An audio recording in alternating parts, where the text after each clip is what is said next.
लोग कहते हैं कि करबला में हजरत इमाम हुसैन की मदद के लिए कोई नहीं आया, लेकिन सच तो ये है कि उस दिन जमीन और आसमान की हर ताकत उनकी एक आवाज पर लड़ने के लिए तैयार थी।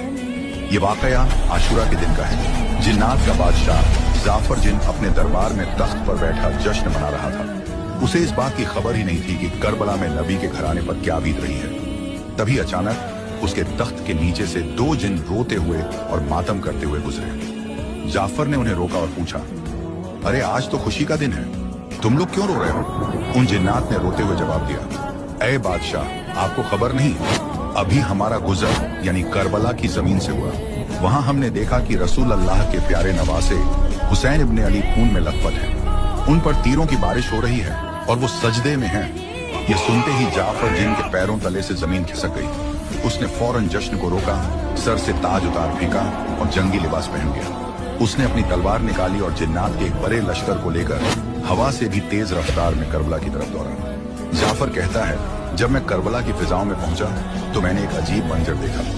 वहां सिर्फ यजीदी फौज नहीं थी, बल्कि आसमान से लेकर जमीन तक फरिश्ते, अंबिया और जिन्नात की कतारें खड़ी थी। वो सब अपनी बारी का इंतजार कर रहे थे कि इमाम हुक्म दें तो वो दुश्मनों को खत्म कर दें।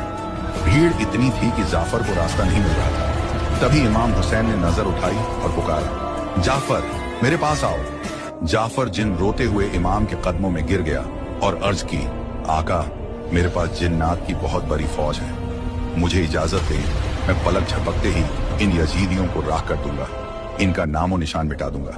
मगर इमाम हुसैन ने बड़े ही सुकून से फरमाया, नहीं जाफर, रुक जाओ। अगर मैं चाहूं तो एक इशारे में दुनिया पलट दूं, लेकिन मैं अपने नाना के दीन को बचाने के लिए और अपने रब की रजा के लिए ये सब्र कर रहा हूं।